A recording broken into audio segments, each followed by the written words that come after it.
Episode 4 is going to be my friend Andrew, but you'll hear me refer to him as Belder throughout the episode. When I first started thinking about this podcast, he was one of the first people that came to mind. He's literally the biggest Celtic fan I know. He's been to home and away, League Cup, Scottish Cup finals, home and away in Europe, been to see Celtic's women's team. He now follows Spurs about the place just simply because Ange manages Spurs. This won't be the last Celtic episode on the Football Journalist podcast, but I wanted to make sure this was the first. I've said this is a podcast from a fan's perspective, and I don't think there's much better example of a football fan than Belder. I hope you enjoy the episode. We're on episode 4 Episode already. 4, mate. Episode 4 already. Belder, thanks very much for coming on, bud. You're welcome, my pleasure. You're I've seen it before. You are the first person I thought of when I was to do a podcast football regarding Celtic. Probably in regards to anyone I know, you've been to more Celtic matches than anyone. I'll give you a wee introduction. Forgive me if I'm wrong in any of this, and do correct me. Season ticket holder of 15 plus years. On and off. I've been going, on and off, yeah. Obviously, when your kids first come and when you're 16 till the age of 20, you know. Yeah. That was kind of 16 to 20 would be the age I just fell away for a bit. Yeah. Yeah, but no, other than that, quite a lot, yeah. Home and away in Europe. Good few, yeah. Yeah. Also a big follower of just football in general. Football in general, great, big passion, love for the, Scotland. Yeah, I've seen you 100%, posting quite a few Scotland games. Celtic women. Even the Celtic women having the two young girls, you kind of... You've got to follow it. 2 girls that are into football. 100%. And a loon that's into football as well at the same time. Spurs, you've been speaking about recently, following been more. A few, yeah. I think I've been at the 3 games this season already, yeah. I think I went to Tottenham, Man United, Arsenal, Tottenham at the Emirates. Yep. Funny wee thing about that to say. Okay. And also recently me and the wife went to Tottenham, Liverpool, yeah. Big game. And also big games. 2 games coming before Christmas at least, yeah. Magic. Already purchased, yeah. And that's, I'm going to say, you're following Ange about the place. Following Ange, no passion for Tottenham. Yeah. No love, just absolutely nothing. Just the way Ange, just good old St. Ange ball, you know? Yeah. Just fantastic to watch, you know? Unreal, yeah. Mm-hmm. Okay. I just fell in love with the man, basically. Who didn't? Yeah. Who didn't? If you're a Celtic fan and you don't have a good feeling about that man. Heartbroken he left Celtic, obviously. Yeah. Very much so, but just to love the man to bits, I've just followed him on as well. I agree, mate. I'm with you on that one. Right, I'm going to get straight into questions. I'm going to answer the second part of this first question for you, but how good a football player were you as a kid? I would say I was always the smallest in the team. I'd agree with that, yeah. One of the smallest. Nice and quick. Quick, yeah. Decent strike on you? I had a very good strike for my age, yeah. Yeah. So we're actually just kind of speaking about this. You played, I'm 2 years above you, but you played in our team for a little while. I do remember that. Okay. I remember you moving to our primary school. Seafield. I was just before Christmas in primary 6, yeah. Yeah. Mm-hmm. And kind of just moving straight into the team and things like that, and doing well. Soccer sevens, kind of. We spoke about players before. We had a good kind of group between the 3 age groups. Mm-hmm. There was a lot of talent there. There was there was. I don't think blessed with the 2 primary schools with players at East End as well. Yeah. Well, East End, it's hopefully one of the future guests I'm hoping to have on, because they're playing in the Highland League. But you had East End. You had the twins at East End. You had the Archibald twins who played. Right. You also had a lot of the Murdy boys who were all small and quick. We were all the Murdy boys, that's right. Yeah. Built differently, kind of tough wee characters, and it made a good wee football team. Some memories, playing down at Dogshit Stadium and things like that. Kane. That's it. Okay, right, on my next one. What was your first game of football? Oh, first game of football. proper match or Yeah, proper match. wow. First game of football. East End, it has to be. Yeah, it was definitely East End. Yeah. Yeah. I can't actually remember. Yeah. I remember the festivals. It must have been all the league games. It's when the league started. I think primary. Yeah, I think it was a lot of football festivals. It was also, in fact, Soccer Sevens. That's right. Yeah. Soccer Sevens, which doing it at Cooter Park. Yeah. It was. I think it's missed. Like you get a lot of festivals now, but you didn't really get the Soccer Sevens. I always ask the question, where is the Soccer Sevens? Yeah. Yep. I always remember getting the wee green cards. If you'd done well, you'd be buzzing. You got one of them wee green cards. That brings back a memory. Yeah, that was at the end. Yeah, I remember that. Okay, number 3. I've got so much to speak about Celtic with you that I'm going to get through these questions as quick as I can, because there's nothing like I will. How much Celtic chat have I tried to get onto the northeast corner, right? If I get a chance to speak about Celtic, I'll go for the next 3 years. So I've got to try and get as much as I can in this next wee hour and a bit. Here, 3 hours work for me means I get paid more. Who's your favourite current player? Current player in the Celtic team right now? I'll two-part it. World football and Celtic. Right, we'll go Celtic first then. Has to be Callum McGregor. Yeah. Great leader. Mm-hmm. Took over from Scott Brown. Very easy for him to make. What do you think he does different to Scott Brown? Different? Or what not necessarily different, but what's... Because he plays the same role as Brown. Yeah. But Celtic seem to be a lot I think more creative. Scott Brown was more a powerhouse, wasn't he? Yeah. Wind-up merchant, powerhouse, you know what I mean? Mm-hmm. Callum McGregor's more technically better. Yeah. As in pass, just technically better, I would I say. think Celtic seem to be a bit more creative under... Creative, technically, passing, yeah. Yeah. And that's come into the new game. Scott Brown was more a 10-year ago powerhouse kind of midfield, Yeah. And I always seen Scott Brown as your fifth defender. I don't see McGregor as your fifth defender. I see him as your fourth midfielder. Mm-hmm. That's the way I kind of look at just kind of coaching, kind of a standing point. But okay, worldwide. Worldwide, current. Yep. Current worldwide. Messi's kind of faded away now. So is Ronaldo. So currently, it would have to be Mbappe. Yeah, I'm top of my head. I can't. It's always Mbappe. It comes to me in the last 5 years. Like it's, he's brilliant to watch. That World Cup, he was unreal. Yeah, that's probably Messi and his performances throughout that tournament. I think made that tournament. Yeah. I think everyone went into the start of the World Cup thinking, this is not going to be great, and individual performances carried that tournament through. But you've also you've got like some Mbappe, forward, but you've also got the likes depends on what type of player, you know what I mean? Because then you've got the likes of Haaland that just bangs the goals in, and so it depends. But all round Mbappe, you know what I mean? Someone that can be from the whole of the park, Yeah, no, I like that answer. Yeah. What's your favourite all-time Celtic goal? All time. In Celtic's history or in my time that I can remember? Celtic's... it's an easy... It's an easy one. Then. Let's two-part it. Yeah, two-part, because it's an easy one, European Cup. Two-part, yeah. And going European Cup, Tommy Gamble? Easy one, that, mate. 100%. Okay. Yeah. And not a lot of people know this, and I'm hoping that we're going to get people that are non-Celtic fans listen to this, but Tommy Gamble is the only defender to score in 2 European Cup finals. And I think that's a record that stands to this day. If you could maybe fact check that for me, Ryan. Yeah. That's something, yeah.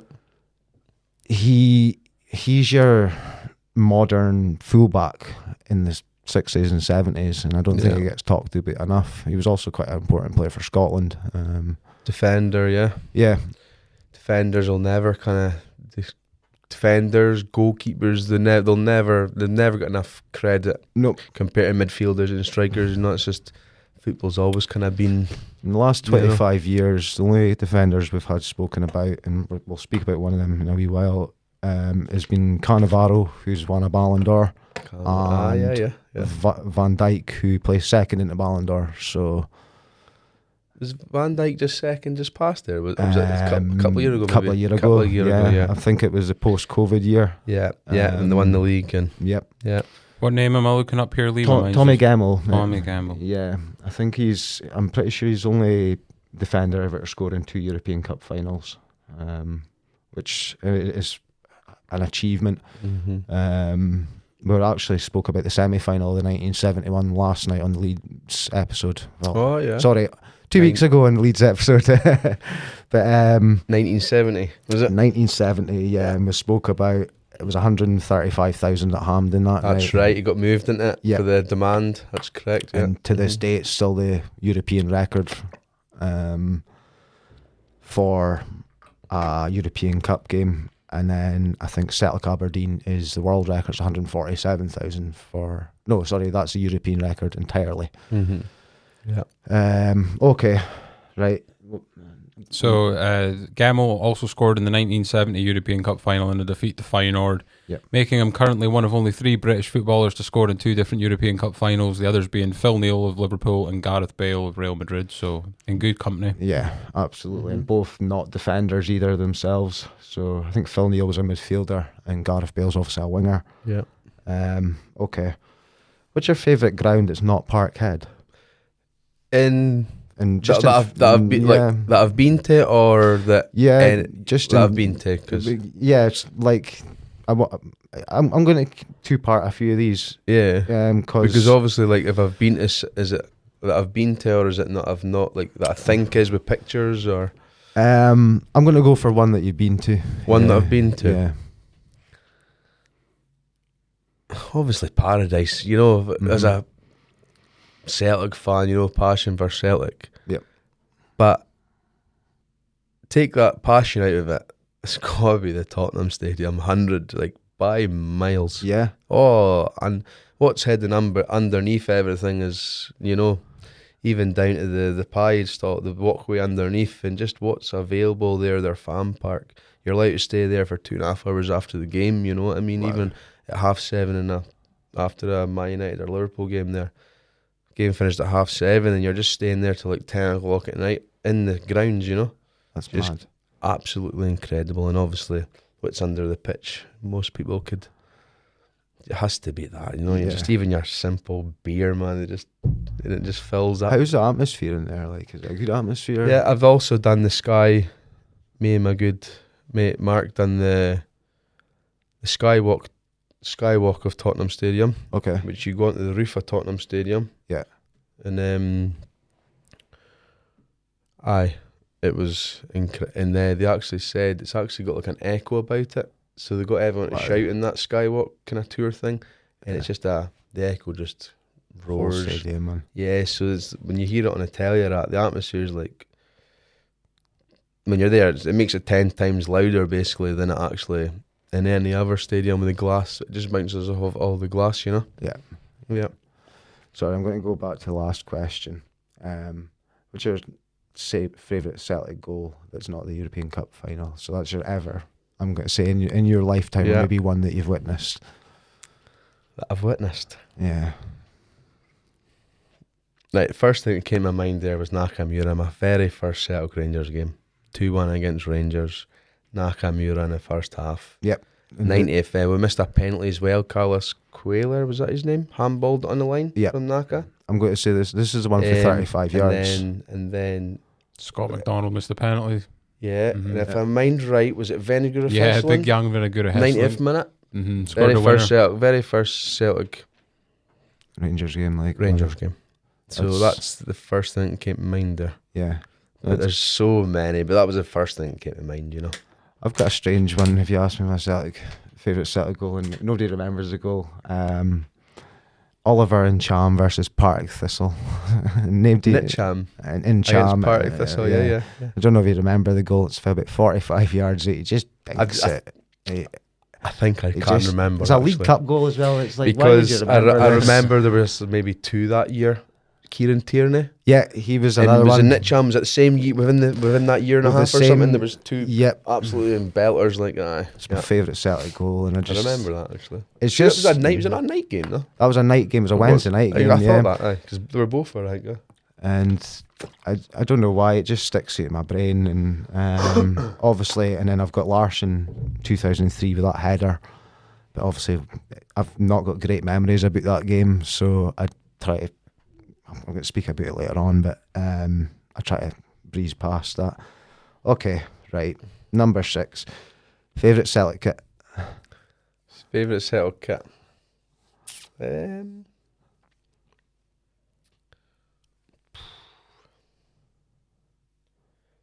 Got to be an away top, because it's the green and white's like the same, but it just can change it slightly. Slightly change. It's got to be an away one.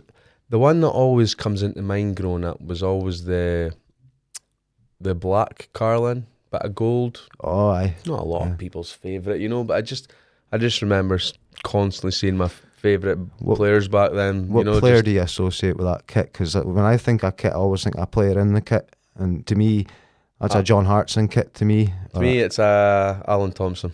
Alan Thompson kit. Thompson kit. I was actually going to go to an Alan Thompson night recently at the Acres, but it got cancelled. Oh, right, yeah. I'm kind of gutted about that, because one of my favourite players, I think one of your favourite players ever. Yeah, man. Obviously one of your favourite players ever as well. Yep, you'll see on the lineup there, yeah. Unreal.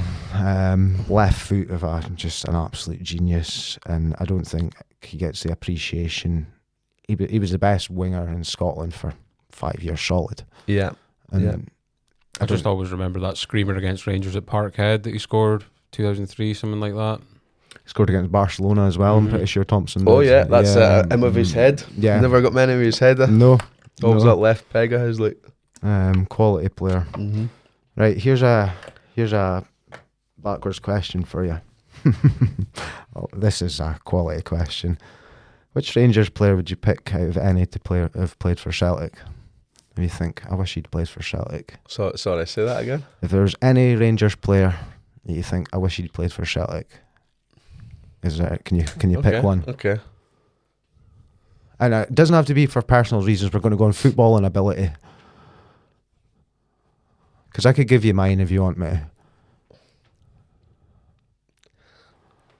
I'm sorry, I can't answer that, because I just think Celtic players are superior.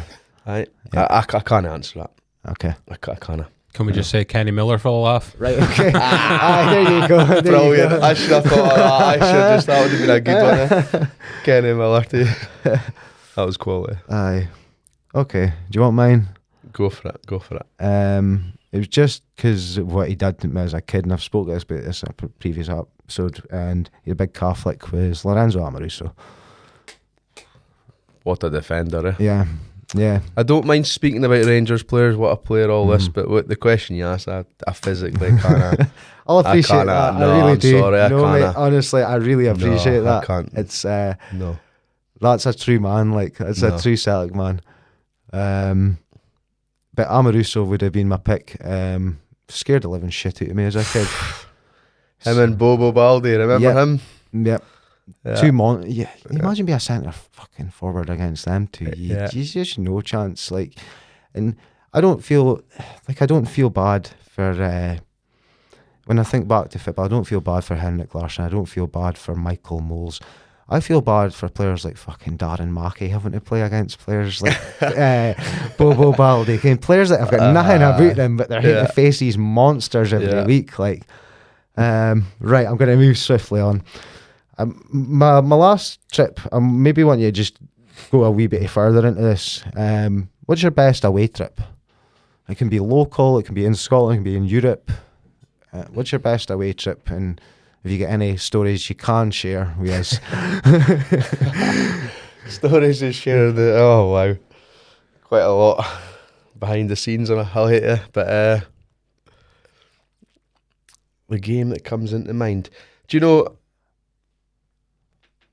away trip, right? So that's easy enough. That's 5-1 at Ibrox. Yep. Against Rangers. That was that. Yeah. Aye. That was just a struggle to see that again. Yeah.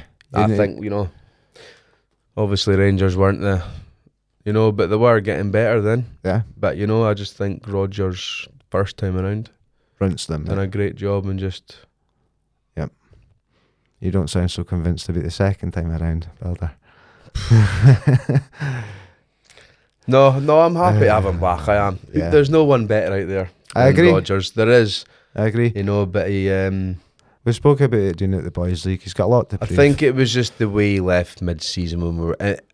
What gets me, because I can't speak for everyone else, as we say everyone, but what hits it for me is where we're going for the 10. Yeah. And we didn't need change then. Yeah. And the way he spoke, Rodgers, was from his heart. I agree. And then he left. Yeah. Like if that was from the heart, there's no money in the world that can take over heart and love for anything. No, not at all. He would have got that chance after the 10. We may have even got a Liverpool again. Well, you know what I mean. He might have got even bigger than Leicester. Leicester to me wasn't the that job. was a massive downgrade. Yeah, but that's just my opinion. I agree. That's what Chris Sutton said. Did he not say something like Celtic youth are bigger than Leicester or something like that? Celtic reserves are bigger than Leicester. And if I can be honest, I've missed a good few games this year. I just kind of take to Rod. I think that's a big part to play. Yep. Obviously the family. You know what I mean, but it's not the main reason. There's obviously the family life and. I'm going to ask you a wee bit of a controversy. It's kind of disheartened me a bit with Rodgers, but I'm still stand by him because that's what you do as a Celtic fan with their manager. And do you think that Lennon got such a raw deal because Rodgers did Celtic so dirty? So Lennon, I'm a big Lennon fan. I love Neil Lennon. He's my man. I still will as well. Yeah, and 100%. I've got a great opinion on Neil Lennon. If he's on the telly, I will sit down and watch him because he's controversial. He's been in quite recently. He's been in that studio quite often recently. Yeah. He's entertaining. He's just sitting. I love how they've got basically James McFadden as a referee between him and Chris Boyd. Like, what's James McFadden going to do between Big Boy Boyd and wee man Lennon? He's going to get squashed, but because you had Stan the man in there for a bit as well, didn't they? Petrov used to be in the game. Yeah, and I think Stan's too on the fence. I think he'll try and see it for the kind of opposite side. And it's like, no, you've got a Rangers man there. We need a Celtic man there, and then you need a middle man there. Like, even though James McFadden's a Celtic fan, it's quite obvious. But do you agree that Lennon did dirty because of Rodgers? He had to inherit this squad. He had to come in last minute, kind of scraped through that season, and then everything went to shit the season after. I don't think Lennon should have took over. Yeah. In the first place. He had his first stint, the pressure of going for 10 and just getting landed at. But he would never say no to the club, would he? No. To me, that's what's happened. It was never going to be a long-term thing, Yeah. But I just think Celtic put it on him and they should have looked elsewhere. Yep. That's my opinion, I've heard it. Yeah. About him walking out. He's not in a million years would he turn that down if the club picks up the phone, No. Doesn't matter what the state they were in there at, Well, do you remember the stage where he was holding on, and people were like, he just needs to walk, he just needs to go. Well, if Lennon stayed another month, he was actually in for £2 million. So it just shows where his heart is. He doesn't give a shit about the money. He walked. He thought, right, it's my time to go. I'm away, man. So he walked a month before he would have got. So his job was to come in for a certain period of time, and there's financial backing behind that. And he was in for a big windfall of money if he stayed for this time. He walked. He didn't take the money. Yeah, and you reckon it was about a month before, a month or two? They reckon it was about a month or 6 weeks before. Yeah, just goes to show you. Yeah, and there's not a lot of that, that'll never hit the press, you won't hear about that. I didn't even read any of that. No. It's a lot. I try not to lead into politics of things these days, but okay, right. That's my questions over and done with. I'm gonna ask you about your kind of first getting into Celtic, and then how you've went from watching Celtic for your first time to you call yourself a Celtic diehard. You pretty much know everything about the club. No, you maybe a bit like me struggle to remember back to games or lineups or things like that, but like games in lineup. I'm not too bad. Not bad. I'm not Okay. bad. Like Right. even the minute to goals, and I'm pretty not bad that way. I should have tested this knowledge more. Like, first Celtic memories. We kind of talked a little bit about 6-2 at the start. Yeah. Yeah, is that kind of you getting into Celtic at that time? You said it didn't really come from family. Do you know where it come from, or is it something that just happened? I had an uncle and a stepfather that was Celtic, but I more believe, but possibly was that too, but I can't remember them drumming it into me or even mention it to me. I think I just kind of went in my own way, Mm-hmm. I think maybe just the Henrik Larsson thing maybe drew me to it. But can't remember exactly, but we're all in this studio right you now. know. Mm-hmm. Henrik Larsson fan. Idol growing up. Idol 100%. Idol growing up. Right? Yeah. My idol growing up. Like, Yeah. pay a lot of money to have 10 minutes with him. I really would. Cut that out of context. Yeah. Oh Christ, that's a clip for YouTube right there. But no, and I think if you ask any Celtic fan round about our age, that's what made you fall in love with Celtic, because I think it was that, mate. Yeah. You had Lubo. Lubo was there at the same time, and Lubo Moravchik. And them two together was just a wee bit of magic going I think on. they both scored in my first game. Lubo got 2. Lubo got 2 in that 6-2. Yeah. My first game, it was St Johnstone, 2000. I never researched it, but I can't remember what was first. The Celtic Rangers, that 6-2, or I'm pretty sure it was within weeks of each other. Yeah. Yeah, I'm pretty sure. And then it's just like a bug after that, isn't it? You get bitten. Yeah, you get bitten. Start going down on fan buses. Mm-hmm. Yeah. I don't know if you've ever experienced a fan bus, Ryan. No. Whole different world, mate. Whole different world, especially as a young. I was very young going down, so a big shout out to a lot of people that kind of took me under their wing, should I say? Yeah, and we spoke about it before. There used to be 2 buses that ran for Elgin. That's right. Bishop Boys and the Murray Emerald.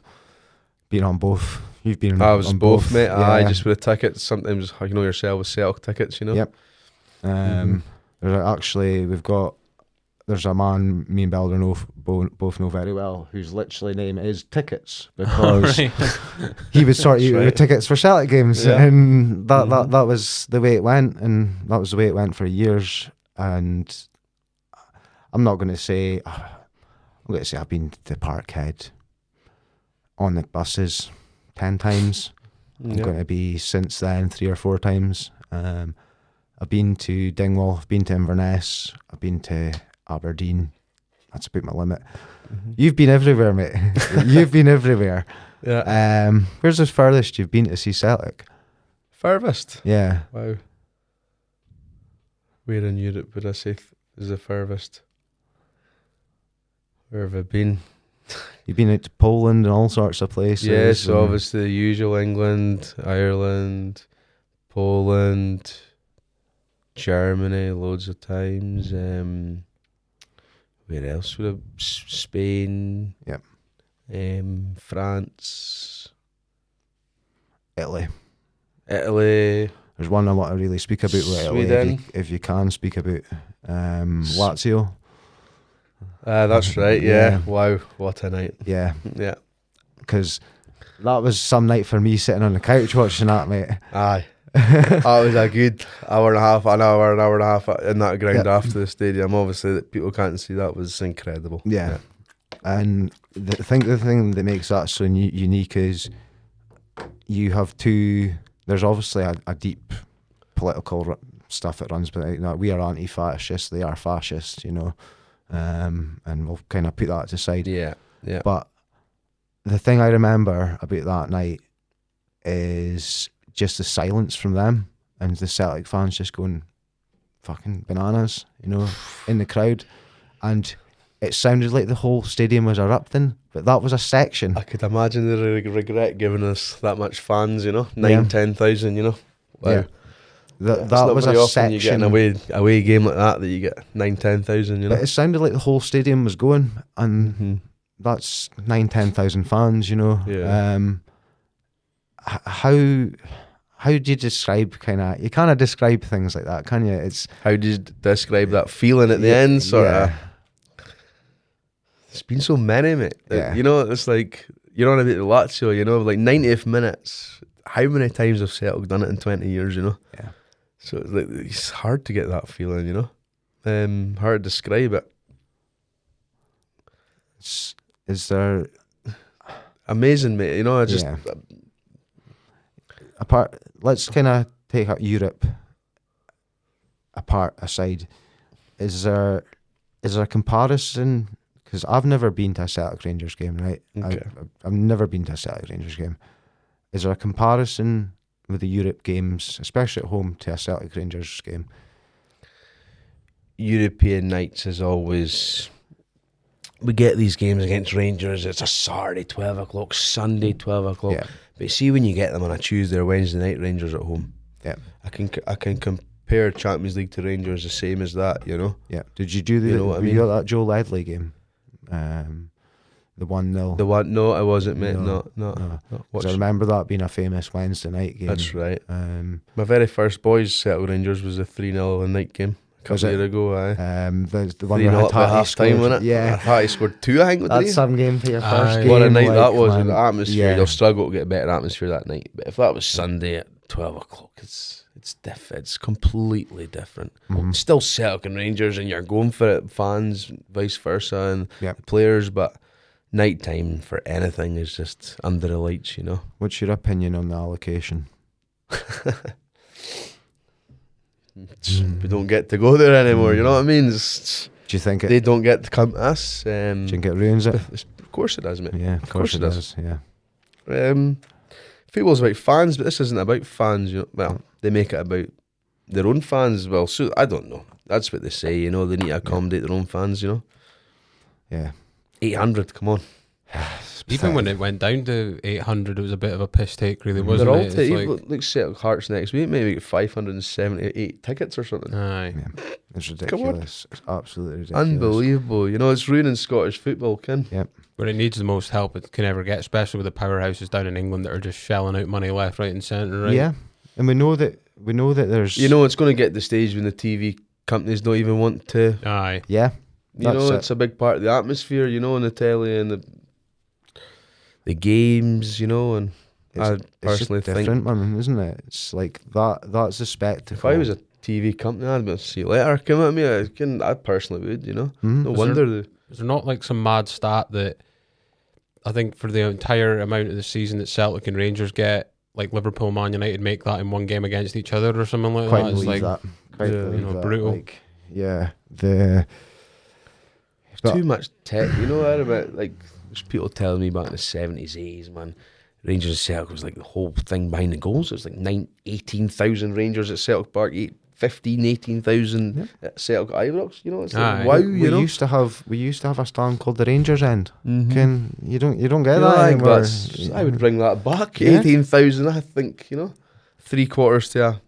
You know what I'm saying? I think that's amazing. Like we had this conversation yesterday about the standing rather than the sitting down. Obviously, the like seats have reduced the capacity overall, but like again, like it makes even that reduces atmosphere, doesn't it? Because people are kind of like told to sit down. If anyone tries to get up and sing, like a steward's on them, and like you know what I mean. So, so the way they bring standing in is quite.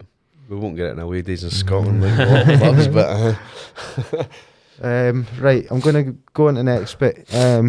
So you sit in the most interesting section of Celtic Park, the North Curve. North Curve. Yeah. Great place, yeah. The loudest section, it's your tifo section, it's your atmosphere section, in my opinion. That's got to be the loudest. And it's also the standing section. Yeah. Which we've introduced safe standing recently, and it works, you know. Are you're at the safe standing. I am. It's my season ticket. Yeah. What's it like being at the standing as opposed to? Because every time I've been stuck in a seat. Not that I'm in my seat much, but I'm stuck in a seat. You know, what's it?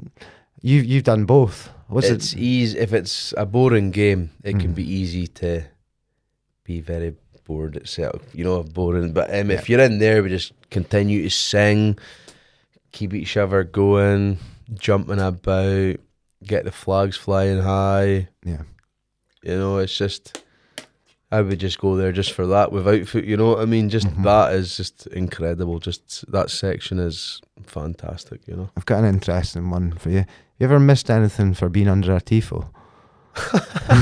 Too many times. Yeah. That flag every week. Yeah. I probably miss every 2 go. Just say I'll score 3 at home. Yeah. In that first half, I'm missing 2 of that 3 goals every game. Yeah. That doesn't bother me. I just want to be in that section. Aye. It's worth it for the atmosphere. It's worth it, mate. You know, you don't just go to Celtic Park just for Celtic. It's all the whole North Curve. It's the whole thing, you know. Yeah. 100%. So that goals I miss, worth it, mate. So Just to be in that corner, you know. There's people that pay a lot of money to be there. I'd pay good money to be there myself. So me being what I'm compared to yourself, I call myself an average Celtic fan, right? You're bound to know people within that section who are bigger Celtic fans than you. Oh, loads. Yeah, Yeah. I can just rattle them off every Yeah. Every Can day you of give the me week. just? I don't have to give me names or anything. Just give me an example of like some of the lengths these people go to follow their team. Like, You're going through so many jobs like myself, yeah, pretty much, you know. yeah, Just the passion, like you just even when you're in a job, like you just can't help yourself but go. mm-hmm. It can cost you that, you know. Cost you a few jobs. Cost me a lot of jobs, Aye. more than a few. Yeah, and you're happy. Just find the job in our job. Absolutely, Yeah. mate. Just as if you want to work, you'll work, you know. Exactly. It's your passion, man. You know. You're going to get to your 60 and you're like, I enjoyed that.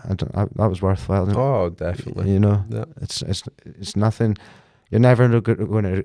You maybe regret some moments, but you're never going to regret spending your life dedicated to something. You know, Mhm. that'll give you more out of it than you probably gave into it ever again. Yeah.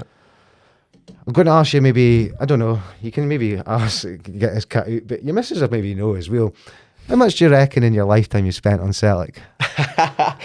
Well, the last 5-6 years, my kids have came to every single game of it. Yeah. So I'm paying for 3.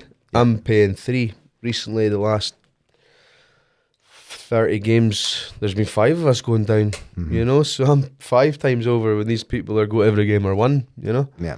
So your guess is as good as mine, mate. Has there been any season in particular that was like a costly one? You pretty much went to Every everything? season, mate. I know. Every season know, for mate. 6, 7, I don't know. Yeah. Yeah, I don't know. But no, but the last 2 years taking the kids and family, the last 5 years, should I say. Yeah. Yes, it's been very costly. The last 2 year more, yeah. Kids love it though, mate. Yeah.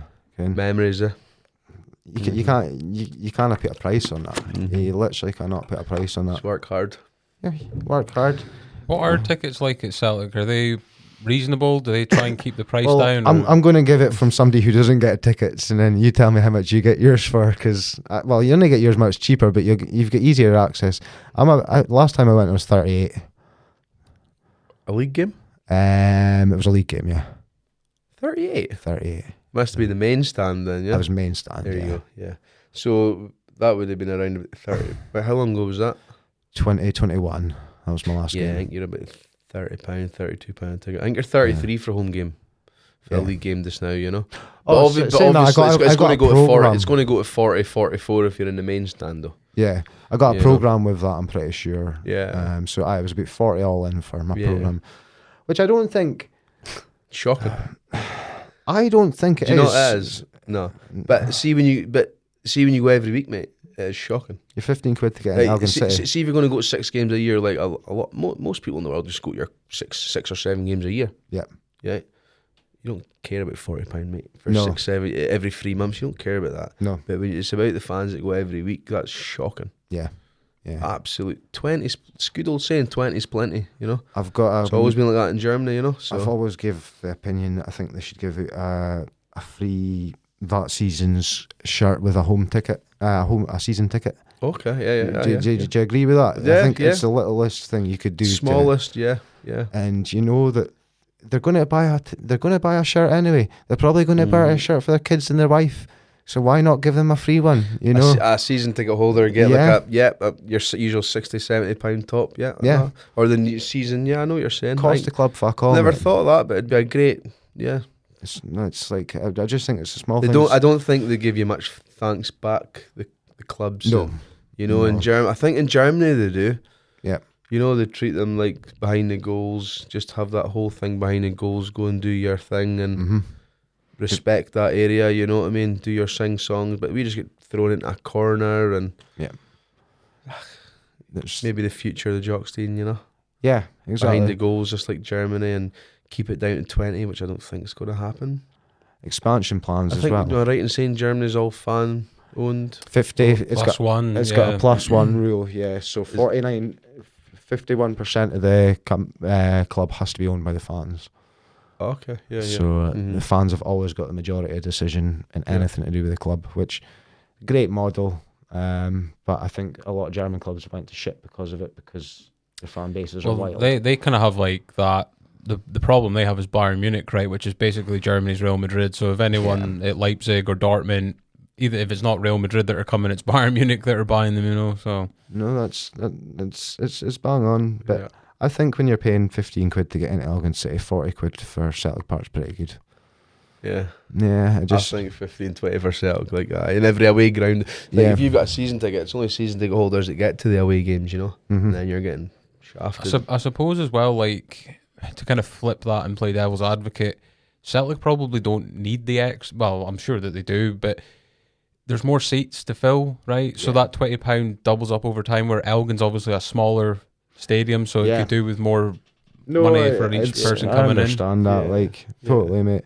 Yeah. It's no, that's it keeps the club afloat, really. Does it? Yeah. I know what you're saying. Yeah, no, they do deserve it, Elgin. Yeah, it's just funny you mentioned that about like the away tickets. Like, I remember, I'm going to talk, just say 10 years ago, 12 years ago, being able to get tickets for away games. Gold dust time, mate. Impossible. Gold dust now. Impossible, because it's fans that are taking it for the last 15 years. But like, just say you are getting 2,500 to most away games, which is roughly right. It's the same 2,500, but like, you're probably going to get 1,700 of them are just passing their tickets on. Yeah. I'm a great believer in the club should be maybe a ticket collection at the away grounds. Make sure it is you that is getting that ticket. Yeah. Because I can't get away tickets. I just seem to find them, to be fair. Thanks to like Murray Emerald and whoever out there, or family and friends out there as well, but yeah, it's difficult. I do think Celtic's a bit of a joke that way with fair play to the fans, that the other 1,000 that go to it, every game, but it's hard, mate. Yeah, very gold dust. Yeah, it's okay. Well, before we go on anything else, Celtic, I'm just going to quickly move on to Scotland, because I know you're a big Scotland man as well. You go to Scotland games. And, you going to Germany next year? It's already booked. That was booked 6 months ago, whether we're getting there or not. I've not for the 5 of us, mate. The whole 5 family are going. I've not confirmed it. No, I think one kid's staying behind for P7, to be fair, but our plane ticket's there, so wants to go. I've not confirmed it with Mrs. yet, so she'll probably find out through this podcast, but I'll see you there. Just book it, mate. It's a Spain game, innit? The Spain away one's the big one, really. If we get a point there, I kind see us now qualifying. It's written now. Even if we go and get absolutely hammered, I'll go for it. Like, it's Spain. Yeah. I fly out Tuesday for that. Tuesday morning. For the Spain, and then the France game.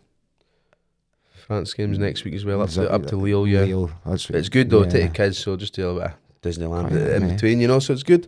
Good for the kids, and a good football session, and a kind of families at the same time. You know what I mean? Bit of both, you kind of beat it, seeing different places. And I wish you were my dad, man. Honestly, honestly, no.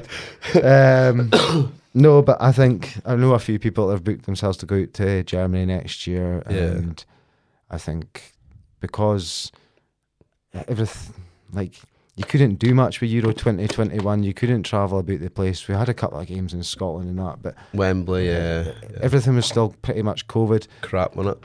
Me and my mate was down in London, it was straight to the pub, so it was quite routine, Yeah, no ticket. Obviously, it was what, 15,000 was there that night, or something like that. Yeah, it's mad. But now everything's open. I think it's going to be a proper party over there. And In the same country as well, man. That's good old classic, right? Yeah. And I think we're optimistic. Yeah. You know, we're optimistic. Things are going well. Scott McTominay's, I don't know what the best player of all time. Yeah.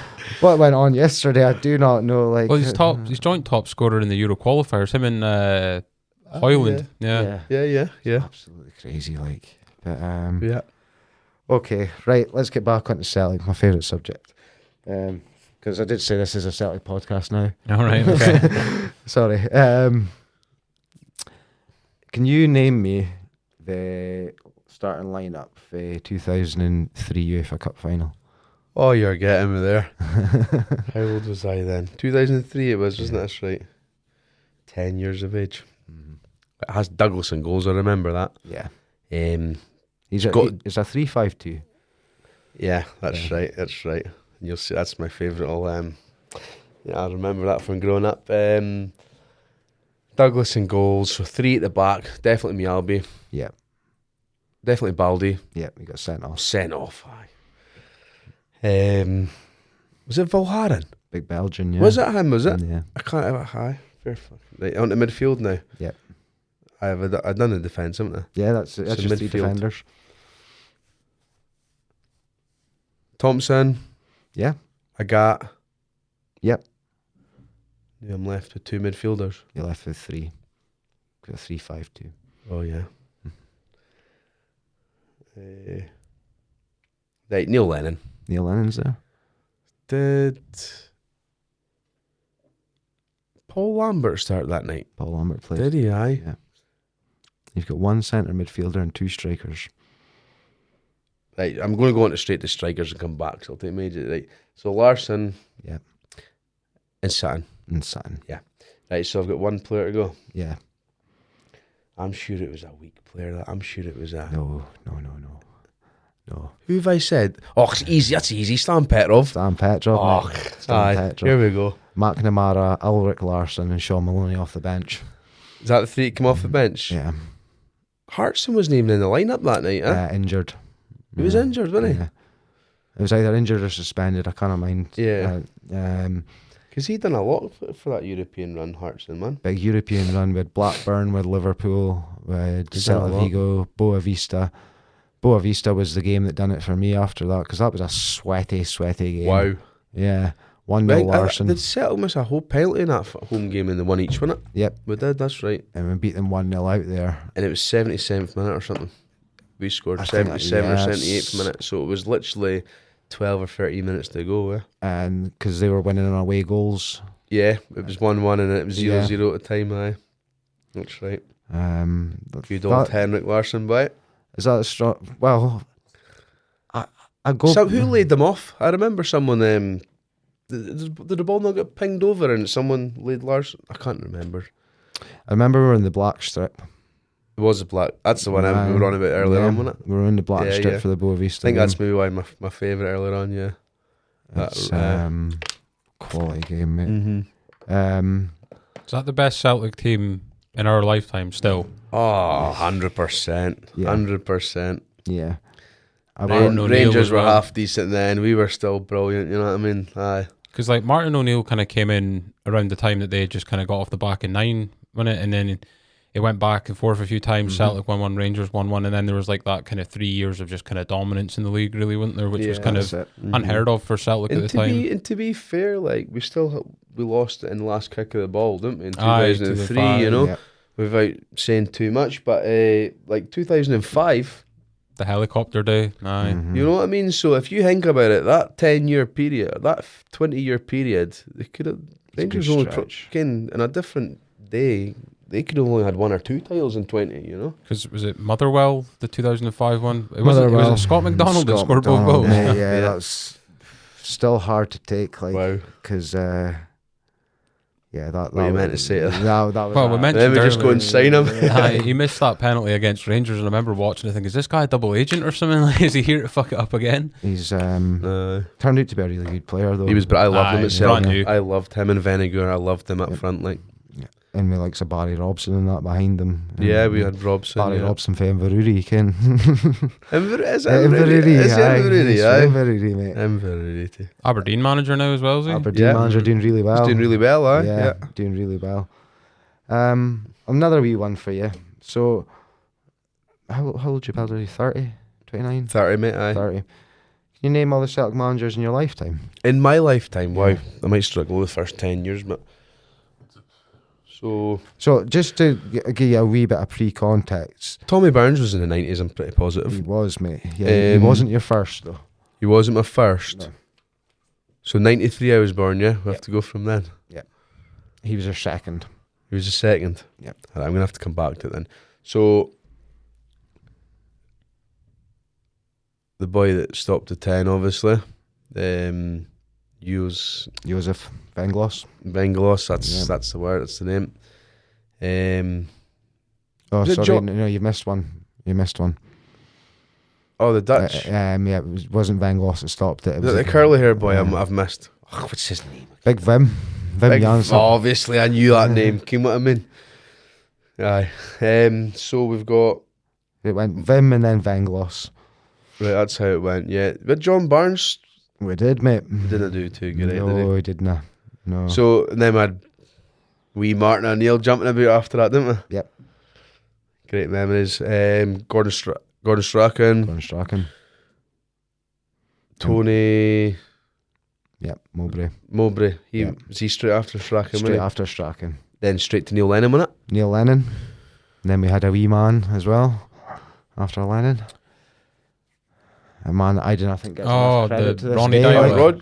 Ronnie Dyler. How can I forget about him? We'll just take a wee second to speak about him. I don't think he gets enough credit.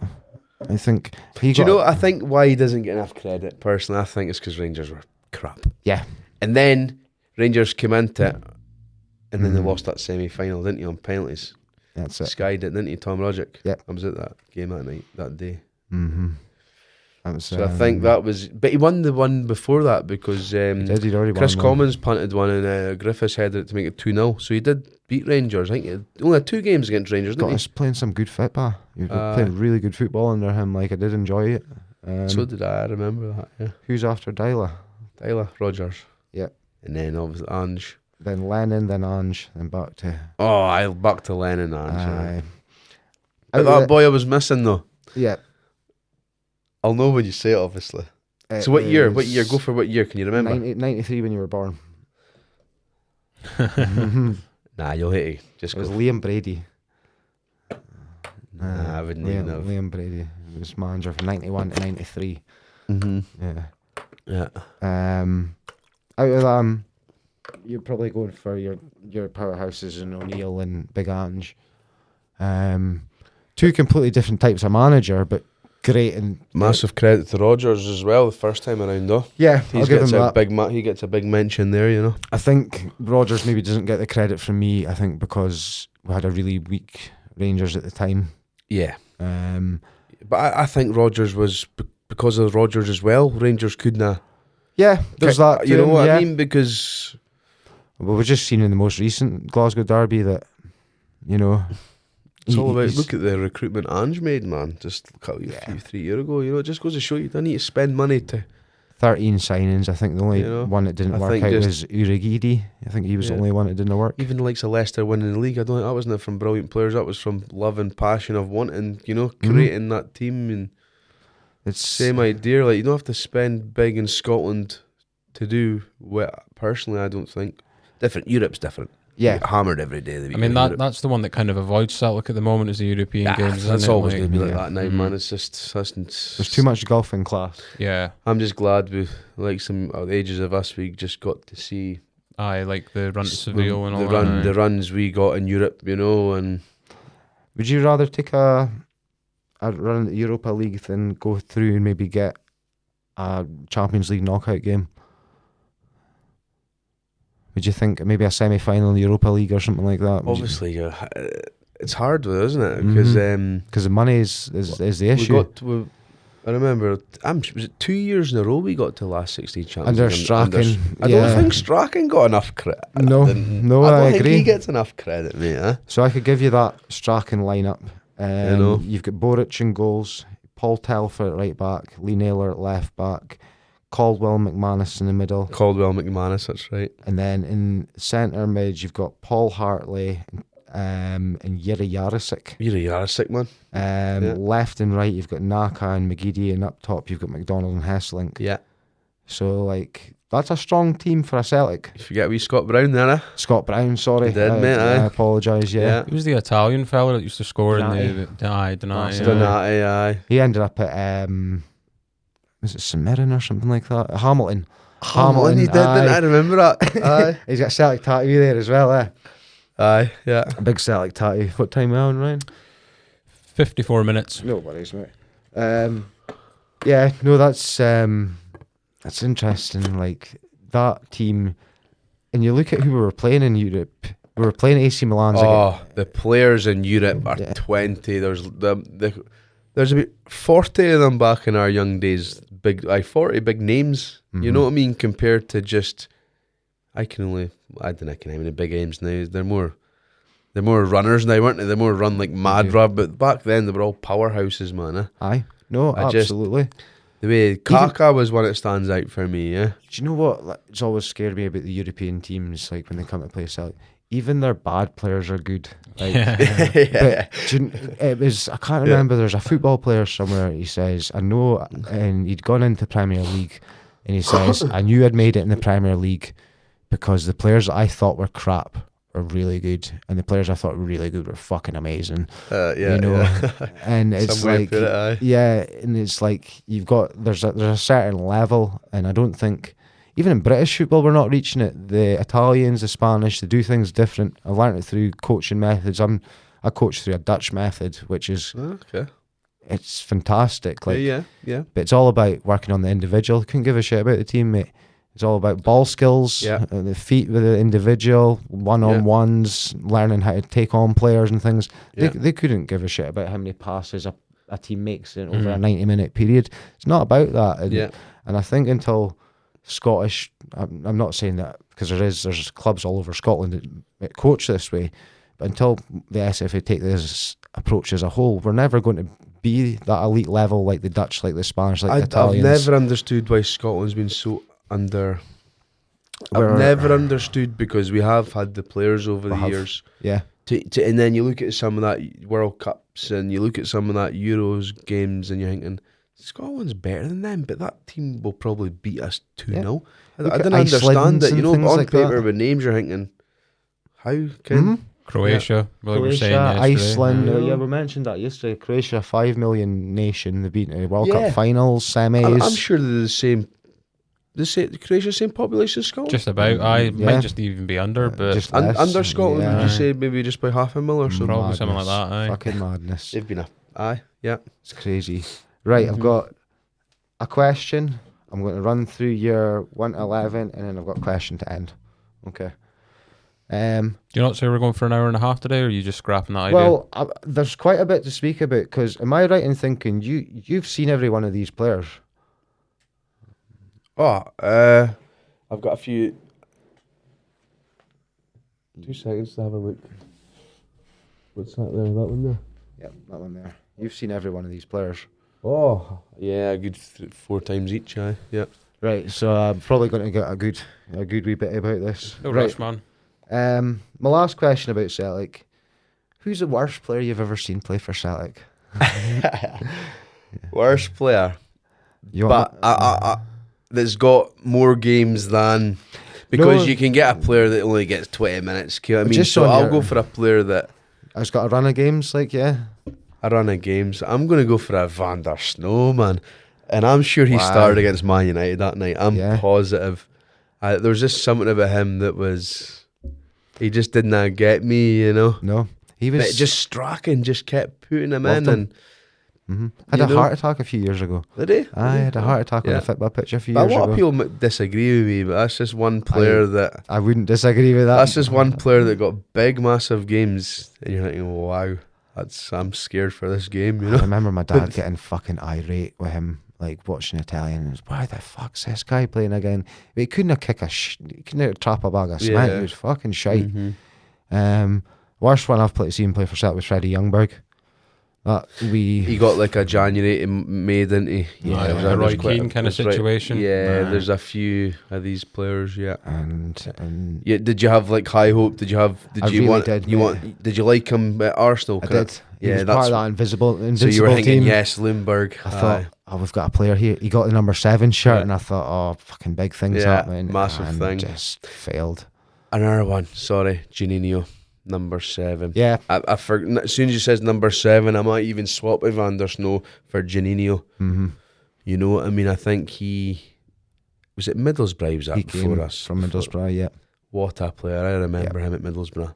I Brazilian think he was 10 times better at Middlesbrough than he was at a bigger club in Celtic. You know. Yeah. And he went to a shiter kind of league. Aye, If that makes exactly. sense, No, you know I what I mean? agree. That didn't make sense to me. No. You know, I expected him to I don't know. Some excel players, himself. I think Scottish football, I'll just breeze it, and then they realise Scottish football's physical. It's tough. Physical, it is. You know, it's a very tough The game. challenges were mad when we were younger, weren't Oh they? Christ! They won the ball, but going through the men at the same time was. Players like Bobo Baldi, man, boy would kill you in a You'd tackle. dream of keeping football like that. Wouldn't Kill you in a tackle, Yeah. like nae baller. Right, okay. 1 to 11. I'll read through it and then we'll pick it apart. So you've got, it's just some 1 to 11, mate. I said that when you sent me the other day, and I'm right in thinking you've seen all these players, which makes it even better. So you've got, you calling that a 3-5-2? Some people call it 3-4-1-2, 3-5-2. I'll go with 3-4-1-2. Okay. Boric in goals, Puyol, Virgil van Dijk and Johan Mialbi at the back. You got McGeady out right, Thompson out left. Your middle two are Petrov and Kaka, second Kaka on the podcast. Messi through the middle. For the 4th episode, that's our first mention of Messi. Surprisingly, wow. Yeah. But you said favourite, now best of all time, so. That's true. And then front two of Cristiano Ronaldo and Larsson.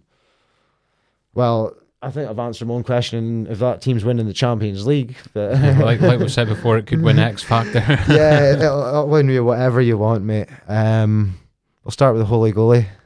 Oh, Holy Goalie. Fans' favourite. Were you there with the flag game? Was that Ibrox? Yeah. No. I was too young. I think.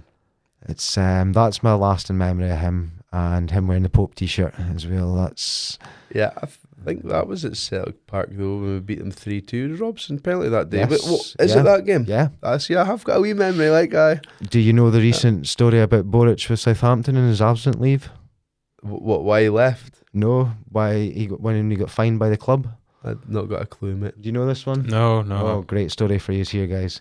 So Boric was able from training, and he didn't show up for like 2 weeks until a picture appeared of him on his Instagram in with the Legia Walsall Ultras partying it up. Is it Legia his club? Yeah, Legia Walsall Ultras in partying it up in Poland at a game. He was in with them at Ibrox as well, if I mind right, with Legia. Yeah, sorry, Aye. yeah, he was there. So it just goes to show that's the kind of character he is, Yeah. and that's why I've got the. Fantastic goalkeeper. I didn't even have to think about Boric, number 1 in my all time, you know. That was Fantastic easy. goalkeeper as well. Brilliant. Important saves at important times. Penalties, man. That's what I always remember him. Yeah. You had about a 60% chance you had him in goals for a penalty. Aye, and it was just the way in penalties, you know. Yeah. He would put his shoulder that way and just pure fool the boy, because he was a lot of them professionals trying to kind of look up Hapkin. Yeah. Then go the other way. To go do that and get himself all the way across is unbelievable, kin. And there's not been since we've had the Great Wall since, and you've got him on your bench, Forster, and I think this is a good time to kind of bring up your memorabilia. I think it's a hard one. I think it was. I'm a great believer in like your favourite people of all time. I reckon the character of them comes out as well as the football player they I agree, are. mate.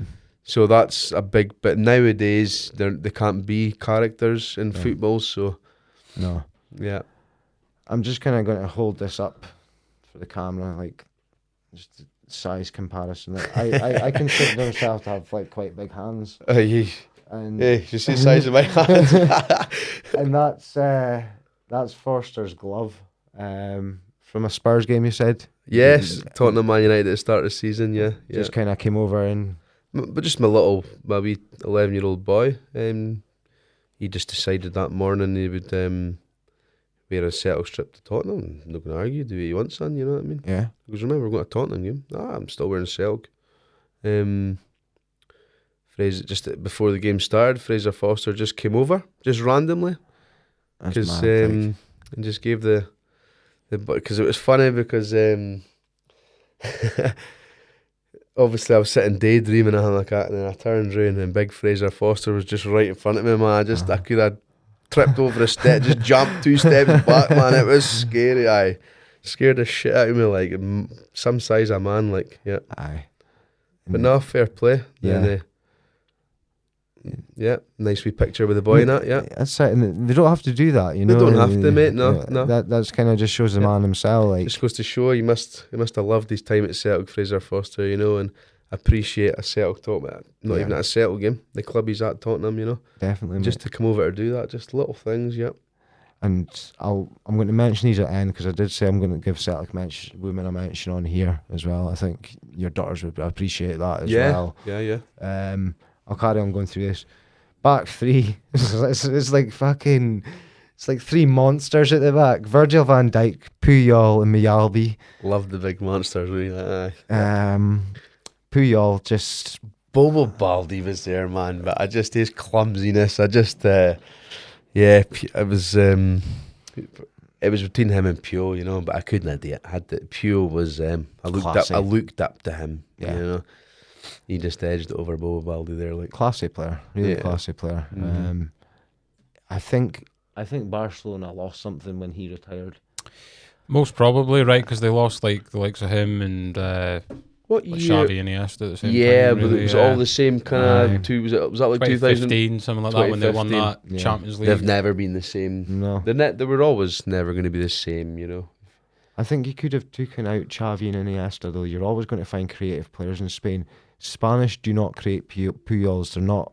The last guy that's like Puyol is a guy, I don't know if you know him, Fernando Herrero, that used to play for Real Madrid. Yeah. They're a once-in-a-generation player, these players, whereas you look at Spain, they've got Fabregas, they've got Iniesta, they've got David Silva, they've got Busquets.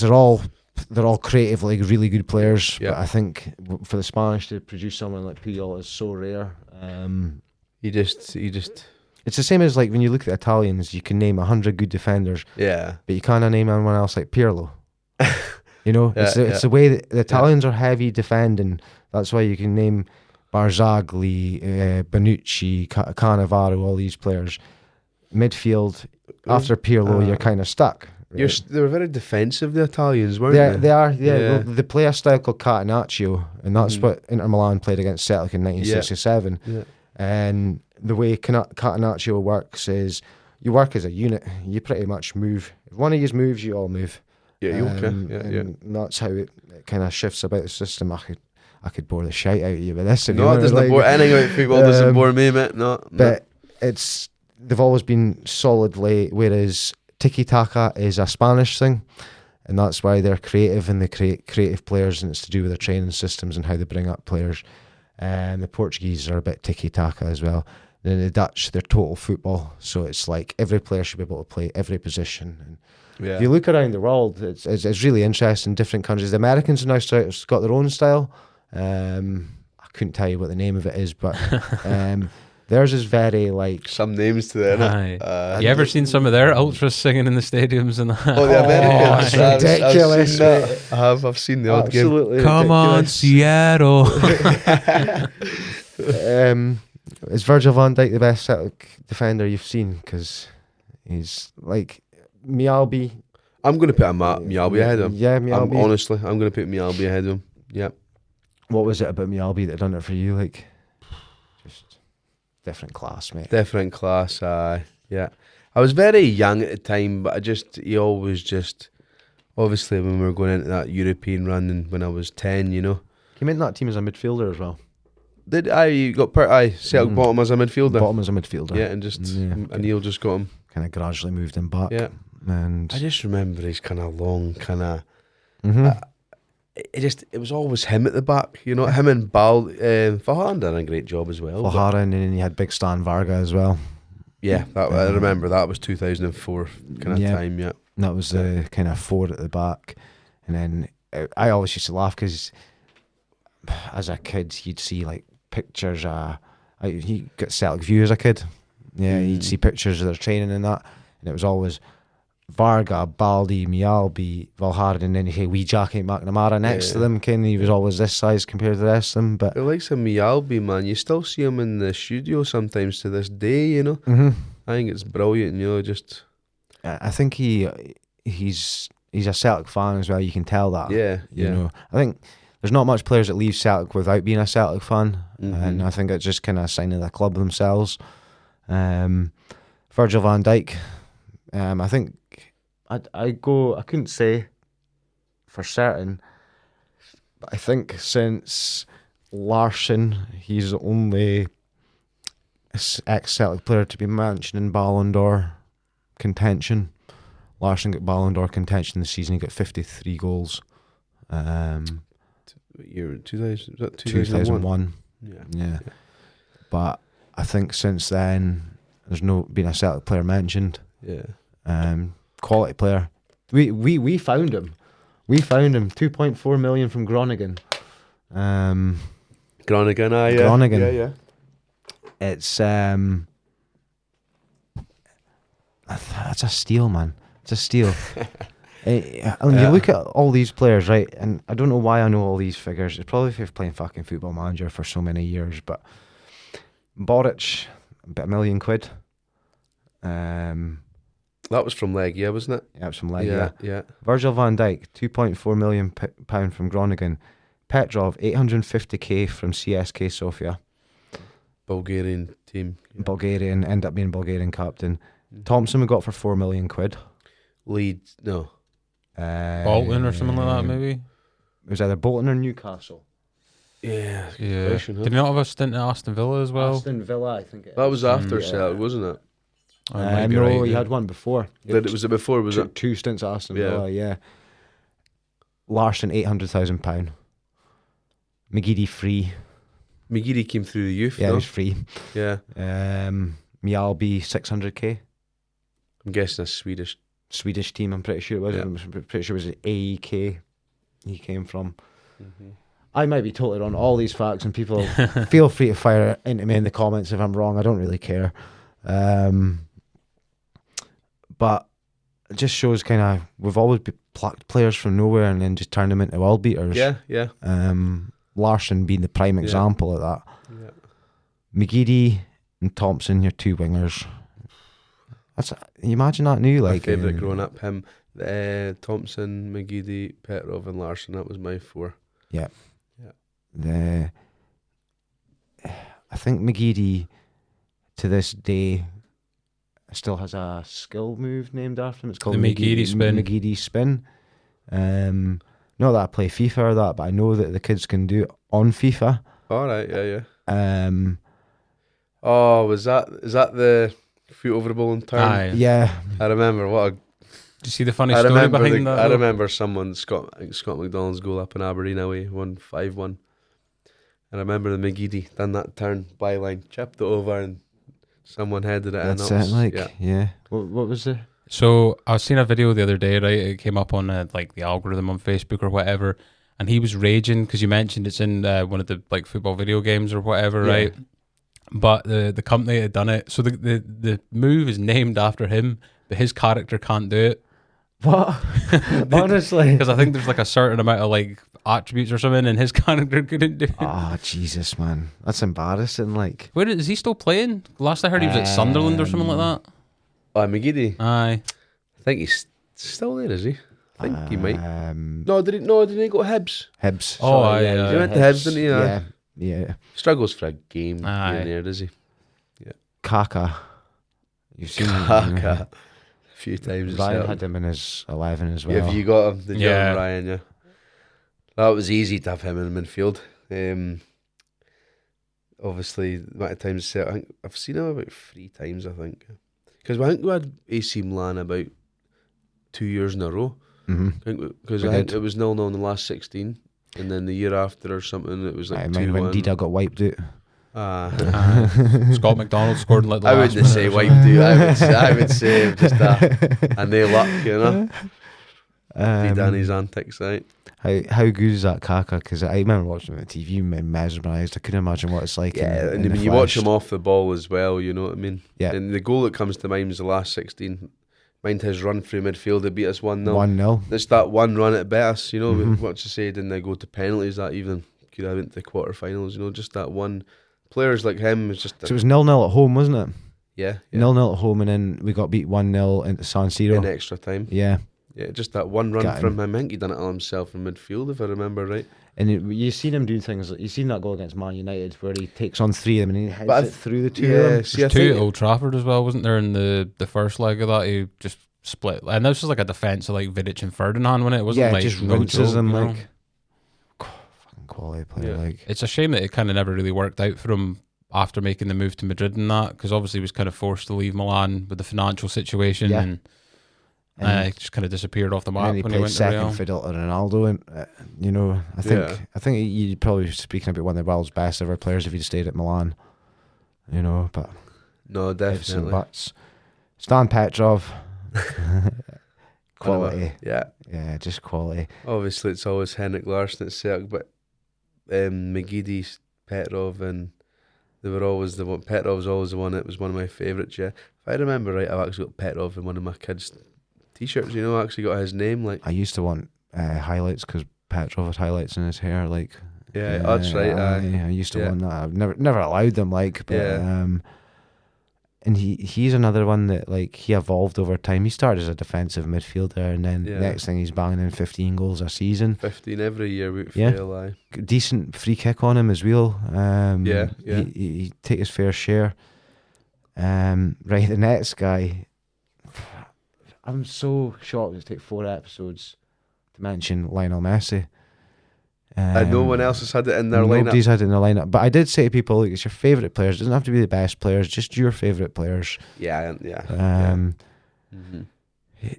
in any lineup I'll ever make. Oh, like it's easy. You don't even need to think, is it? You know, just magical. I take it you would have seen him round about the time. This kind of great Barca team played us 3 or 4 times over a couple of seasons. Yeah, I think I've seen him 3 or 4 times. Yeah. So we always done well last against 16 them. of the Champions League. I think he was 17 years of age at Celtic Park. 3-2 to Barca. Yeah. Messi got 2 that night. Barry Robson scored that night. Didn't Barry he? Robson header, Vinegar of Hesslin header, and Thierry Henry scored. Yeah. He was running around going like that, mind. Celtic Park. He was a bam for that one a lot of the time, even at Arsenal. Just silence. But to be fair, all these like great players, they always leave and they always get like a comment in like the papers the next day talking about the atmosphere of Celtic Park. Like I don't think there's any other club that gets that kind of props. But no, we went toe to toe with that because we went 2-1 up in the stroke of half time. If we mind right that night, Yeah. you know, we did go toe to toe that team that night with Barca. It was the stadium was the 12th man, and your 100%. fans are your 13th man. Yeah, It's like having 2 extra men. It's not like having one. Because it's like the oppositions just kind of freeze a lot. Like I don't know what happens to oppositions, but they just kind of And I've heard like struggle to play their own game. I think, you know. And it's not even through like abuse either. It's just from like when they start hearing like you'll never walk alone at the start of the game and stuff. Yeah. People just kind of like, oh, that's. I don't even think it's that. I've heard it. People say, look at how loud when Celtic win a throw-in or something like that against Barcelona. Aye, we celebrate louder than any goal scored in any other stadium, sort of type of thing, you know. And they say that there's actually like you can feel the atmosphere. It's like there's something about the place on them kind of nights. And if you've not played in front of that before, fuck me, that'll be intimidating. Like 100%, yeah. Messi, I don't think there's 1,000 podcasts out there that'll speak about Messi. To me, the takeaway I have from Messi, just look at that World Cup, what he's done at 36, 35, whatever he is just now. Yeah. He was best player there by a mile. Oh, aye. Yeah. And he made it look deserved easy. it, didn't he? Yeah. He needed it, yeah. I've never been so happy for a team to win the World Cup. Aye, same. It's like forever. Yeah. You know. He really did deserve it. Mbappe will have his time. He's going to have another few World Cups. Has he not already won a World Cup? Yeah. And he's nearly Mbappe at 18 or... He's nearly the all-time top goal scorer at the World Cup at like 24 as well. So is he only 24 right now, is he? That's crazy. Like, mind you, I think he was at 18 when PSG were at Celtic Park 2017 or something. Another 3 World Cups in him then, so that'll get broken. No bother. No bother at all. Yeah. Ronaldo and Larsson. I think it's our second Ronaldo, but it's our first Larsson, which I'm fucking delighted about. I don't know what can be said about him that's not already been said. What, Larsson? Yeah. Well, even like good old King of Kings. Have you got a favourite Larsson goal? Favourite Larsson goal? Can we? Right, I'm going to rephrase that. We got a favourite Larsson goal is not chipping Stefan Kloss. Oh God, no. yeah. Because I think that's everyone's favourite Larsson goal. Right, my favourite Larsson goal was at Boavista away to put us into that European final. Yeah. Just for me to witness my team being in a European final, I think it's always that goal that comes. It's always the chip against Stefan Kloss, but I didn't even have to think about that second one I said there. That was simple, mate. Definitely that Boavista away, yeah. I've got one where he's facing away from the goal and he just turns. I don't know how he does it. The swivel and then and connects. I think it was his left foot as well. Weak foot, yeah. His weak foot as well, I remember that. It's my favourite Larsson goal. Yeah. Even like his time away from Celtic, right? So like Barcelona, Ronaldinho was saying this is the best player I've ever played with. Yeah. He had that little stint at Man United, and United went on to win the Premier League that year, and Ferguson demanded, like, because Larsson hadn't played enough games to qualify for a winner's medal, but I think he'd scored like 3 or 4 pretty important goals in January. Yeah. I'm sure he scored in his debut as well, mate, against Aston Villa in the FA Cup. I remember that. So he put like a special request in, and Larsson got one of the Premier League's, I think it was like one of the only exceptions ever to get the winner's medal. There's a mention in Fergie's book as well. And for somebody, all the players, thousands of players Fergie's managed, for this guy to only be there for a few months and get a mention in his book kind of says it. And he's a player that not one person has a bad word to say about. Even like Rangers fans that I speak to in pubs, like just say that, like, what a player, do you know what I mean? Rather than the easy answer would be like, oh, he plays for them, whatever, you know. To not like Henrik Larsson, you got to be a bit of a dick, like, because he's a nice guy. He's a nice guy. I said this before. Yeah. He's a humble guy. Yeah. Doesn't rate himself as a football player. He didn't think he was much of a football player. I know what you're saying. I think he was quite a quiet one in the dressing room. If I'm right in saying that, you know. Yeah. The loud one in that O'Neill dressing room was Lennon.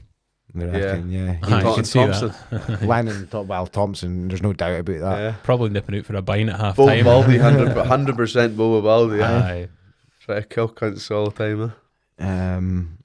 So your last one, Ronaldo.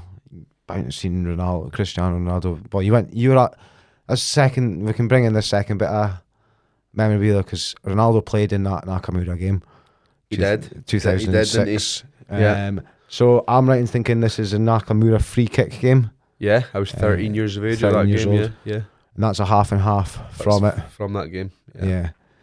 Ryan doesn't like speaking about this too much because... Well, I was a boyhood Celtic fan, mate. So you were? So you weren't Man United by this point? No.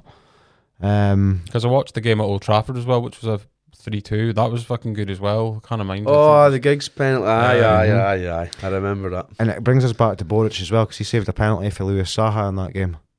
Yeah, that, I think 88th minute is an important... Yeah.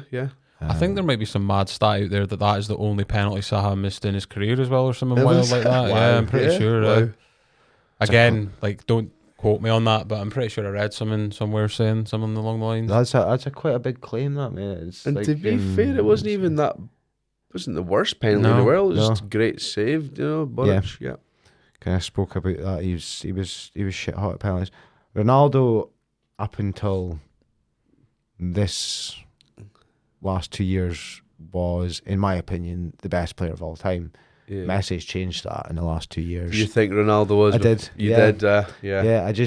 They're two different players, mate. You know, it's like it's. I think we mentioned it on your one. I think if you look at Ronaldo's first 5 seasons at Real Madrid and look at them stats, and there's no comparison. Even Messi wasn't comparing at that time. That first 5 seasons at Madrid was unbelievable, averaging a goal every something stupid like 70 odd minutes. Became their all-time top goal scorer in 4 seasons. Yeah. I mean, that's just unheard of, really, isn't it? Yeah. Like, I think having 2 players like that, man, you think like the stats against each other made them want to even be better as well. You know what I mean? To have 2 in our generation. Yeah, we're so lucky to see probably that they're definitely 1 and 2, right? Regardless of how anyone flips I would like to see, if we're going to do Barcelona Real Madrid, I would like to see Mbappe at 1 and Haaland at the other, and see what happens to the 2 of them, because that's 2 best players in the world just now. I think they're both better than the teams that they're in. Like, Haaland can do better than Man City, and Mbappe can definitely do better than PSG. Yeah. And I think the only destination after that for them both is Spain. I think like say Liverpool would suit Mbappe in the Premier League. You know, like a team like Liverpool after Salah goes. Yeah, replacement. I know. I just think even Man United players should be going. A lot of big players should be going there, but they don't. And yeah, I think like there's a power shift now in it, because when I was growing up, it was like Real Madrid, Barcelona. They would have the first say on whoever the big player was at the time. Whereas now with the TV money and that, it's not as like a foregone conclusion. It's not, like obviously Jude Bellingham's went to Real Madrid, and by the way, what an absolute storming player, man, honestly. Was he on 8 goals so far? I just found it funny when we were watching Scotland versus England. You were like, Callum McGregor's got him in his pocket. As Jude Bellingham spun him for the goal. 30 seconds later, he ripped him apart. He scored that night, didn't he? He ripped Callum McGregor apart and fucking scored. And I'm like, that's the worst analysis I've ever seen in my life. Yeah. But okay, right, mate. I'll quickly run through your bench. Forster, we've kind of spoke about. Dani Alves, quality right back. Quality right back. It's just he's just always in my mind. Anything I think about back in the day, just always think about Dani Alves. Did you ever see the video of him and Messi just pinging the ball 80 yards to each other? A couple of keepy ups. I've not seen it. No. They do a couple of keepy ups. Ping the ball 80 yards, takes it down first time, couple of keepy ups, another 80 yards over the pitch, and they're just going back and forth for about 10 minutes. Unreal. Next one's Zidane, my favourite player of all time. I'm surprised I never put Zidane in my starting 11, but Kaká got the. Do you know? I think it's because I don't think I've ever seen Zidane play. Yeah. So I think that's why Kaká kind of got the nod there. You know. If you ever get a chance, get yourself on YouTube. There's a 23-minute documentary on Zidane, and it's just 30 cameras following him in a game of football. That's all it is. Aye. And it's different angles and everything. 30 different angles, set to classical music, and it's one of the most beautiful things you'll ever see in your life. It's unreal. Definitely give that a watch. Yeah. But he doesn't. It's little things like slightest little touches. They say the eyes in the back. It's little flick snaps. Unbelievable. And he doesn't ever fuck them up. Like I try and do that stuff all the time when I'm coaching, and I'm like tripping over my own arse. Yeah. Ronaldinho. I think we've had enough Ronaldinho chat. Ronaldinho. For the last couple of episodes, but we'll speak at him. He's on my bench there, isn't he? Yeah, he is. The Samba man himself. I still can't get over that Wikipedia of his stats in prison.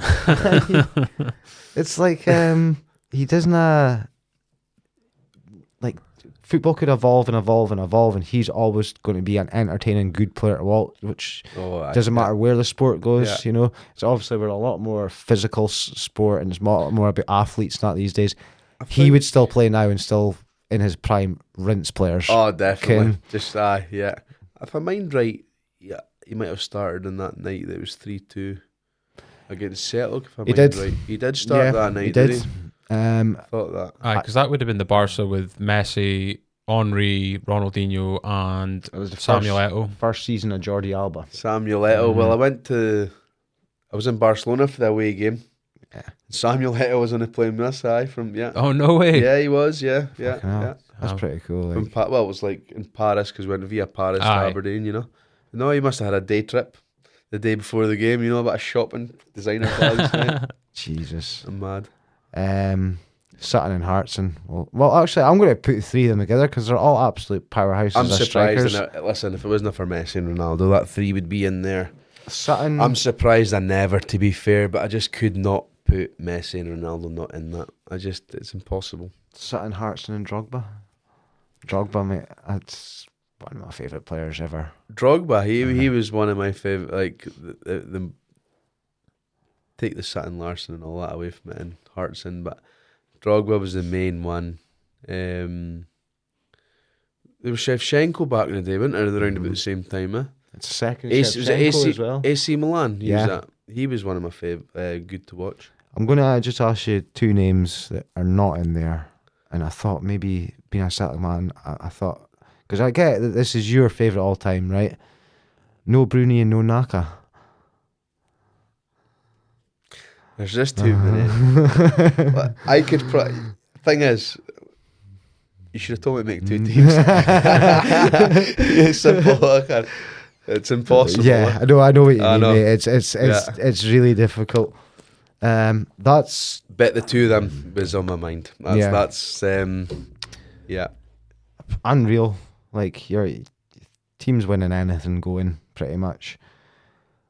Last bit, I'm going to get onto these because I think it's important to speak about women's football, especially the Celtic women's team, because we're absolutely flying. I'm so happy the way the women's game's been. How many games you been to now? Oh wow, 3, 4, probably about 4. Aye, in just the space of, I just started going at like April time there. Just 3 games and then Aberdeen away there. And they've just, at the end of last season, broke the attendance record. 15 plus, was it 18 maybe? I don't know. Something like that, but that's massive for a women's game. And the whole north curve of us and the behind the goal. Yeah. For both games, yeah.